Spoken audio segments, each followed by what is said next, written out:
Con noi andiamo a Padova, è ufficiale, l'anno prossimo Papa Francesco è invitato nella città del Santo. La notizia è resa nota durante la giornata inaugurale delle celebrazioni per il 750° anniversario del ritrovamento della lingua del Santo. Andiamo.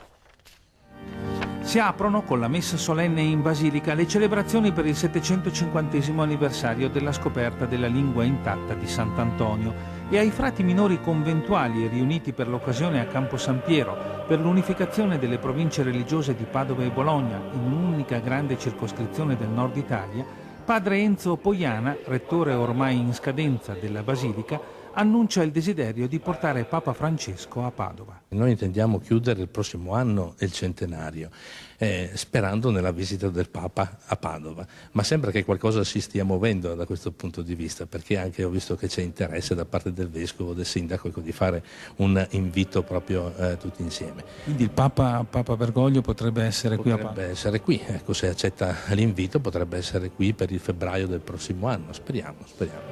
Centinaia e centinaia i pellegrini che sfilano nella Cappella delle Reliquie, dove oltre alla lingua rinvenuta integra a 32 anni dalla morte del frate portoghese, sono custoditi anche il mento e le corde vocali del santo.